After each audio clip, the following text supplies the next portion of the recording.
சூரியனுக்கும் பூமிக்கும் இடையில நிலா வரும்போது சூரியனோட வெளிச்சம் பகுதியாகவோ இல்ல முழுமையாகவோ மறைக்கப்படும். இதுதான் நம்ம சூரிய கிரகணம்னு சொல்லுவோம்.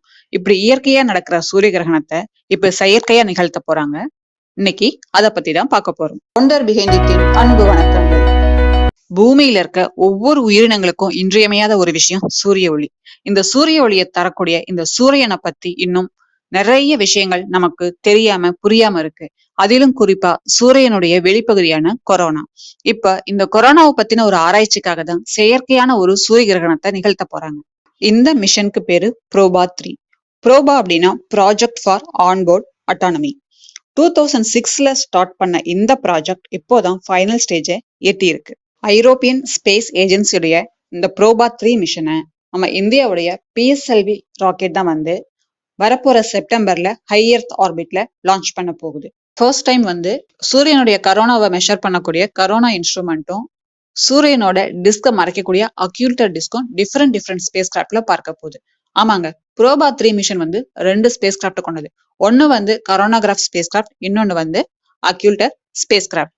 இந்த 2 ஸ்பேஸ் கிராஃப்டும் 144 மீட்டர்ல இருந்து 150 மீட்டர் டிஸ்டன்ஸ்ல ஒர்க் ஆக ஆரம்பிக்கும். இந்த 2 ஸ்பேஸ் கிராஃப்டும் சூரியன் கூட ஒரே லைன்ல அலைன்மெண்ட் ஆன பின்னாடி என்ன ஆகும்னா, அக்யூல்டர் ஸ்பேஸ் கிராஃப்ட்ல சோலார் டிஸ்க் ஷேப்ல ஒரு டிஸ்க் இருக்கும். இந்த அக்யூல்டர் டிஸ்க் ஒரு குட்டி நிலாவா இந்த இடத்த செயல்படுது. அது சூரியனை பிளாக் அவுட் பண்ணும். ஸோ அது சூரியனை பிளாக் அவுட் பண்ணதுக்கு அப்புறம் சூரியனோட கொரோனா பகுதி அதனுடைய அட்மாஸ்பியரை கரோனாகிராஃப் ஸ்பேஸ் கிராஃப்ட் அப்சர்வ் செய்ய ஆரம்பிக்கும். இந்த 2 ஸ்பேஸ் கிராஃப்டும் 25 மீட்டர் அளவுக்கு க்ளோஸரா ஆப்ரேட் ஆகும். அதே மாதிரி அதிகபட்சமா இந்த 2 ஸ்பேஸ் கிராஃப்ட் இடையில எவ்வளவு டிஸ்டன்ஸ் இருக்கலாம்னா 250 மீட்டர்ஸ். நம்ம பூமியில இருந்து சூரிய கிரகணத்தை பாக்குறப்போ கொரோனாவை ரொம்ப க்ளோஸரா அப்சர்வ் பண்ண முடியாது. அது மட்டும் இல்லாம எக்லிப்ஸ் ஒரு 5 to 10 மினிட்ஸ் தான் இருக்கும். பட் இப்போ இந்த அக்யூல்டர் டிஸ்க் மூலமா பிளாக் அவுட் பண்றதுனால சூரியனுடைய கரோனா பகுதியை ஒரு 6 ஹவர்ஸ் கரோனாகிராஃப் ஸ்பேஸ் கிராஃப்டால ஃபுல்லா அப்சர்வ் பண்ண முடியும். ஸோ இந்த அப்சர்வேஷன் சூரியனை பற்றிய அடுத்த கட்ட ஆராய்ச்சிக்கு ரொம்ப உதவியாகவும் இருக்கும். அது மட்டும் இல்லாம இந்த coronal mass ejection, solar wind எங்க இருந்து ப்ரொடியூஸ் ஆகுது, இந்த மாதிரி நிறைய கேள்விகளுக்கு பதில் நமக்கு தெரிய ஆரம்பிக்கும். 2 ஸ்பேஸ் கிராஃப்டும் அக்யூரேட்டான ஒரே ஃபார்மேஷன்லயே தொடர்ந்து இருக்கணும்னா நமக்கு ஃபியூவல் அதிகப்படியா தேவைப்படும். அதுக்காக என்ன செய்யறாங்கன்னா 6 ஹவர்ஸ் ஒன்ஸ் ஒரு பிரேக் எடுத்துக்கும் 2 ஸ்பேஸ் கிராஃப்டும். அந்த டைம்ல ரெண்டுமே சேஃபான ஒரு பாத்துல டிராவல் பண்ணிட்டு இருக்கும். இந்த ஸ்பேஸ் கிராஃப்டோட லைஃப் டைம் பார்த்தோம்னா 2 இயர்ஸ் மட்டும்தான், அதாவது 2026 வரைக்கும் தான்.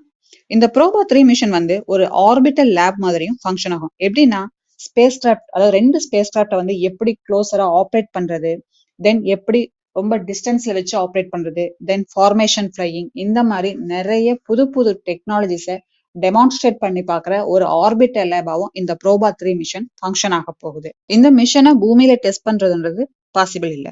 ஆனாலுமே என்ன பண்ணிருக்காங்கன்னா அதனுடைய ஃபில்டர் வீல் அப்புறம் கிறிஸ்டல் இமேஜிங் டெக்னாலஜியை லாஸ்ட் ஏப்ரல்ல நார்த் அமெரிக்காவில் சோலார் எக்லிப்ஸ் நிகழ்ந்தப்போ டெஸ்ட் பண்ணி பார்த்திருக்காங்க. மிஷன் இம்பாசிபிள் அப்படின்றத மிஷன் பாசிபிள் அப்படின்னு இந்த ப்ராஜெக்ட் மாத்திருக்கு. இது வரைக்கும் எந்த ஒரு கண்ட்ரியுமே இந்த மாதிரி ஒரு ப்ராஜெக்டை முன்னெடுத்தது கிடையாது. But European Space Agency almost possible ஆக்கியிருக்காங்க. ப்ரோபா 3 மிஷன் அதுக்கு கொடுத்த டாஸ்கை ரொம்ப கரெக்டா பண்ணுச்சு அப்படின்னா சூரியனை பத்தி நமக்கு நிறைய விஷயங்கள் தெரிய வரும்.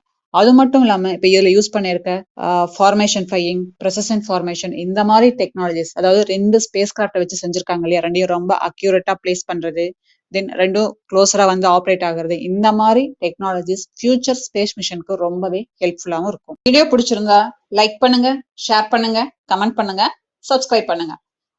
நன்றிகளுடன் ஒண்டர் பிஹைண்ட் இட்.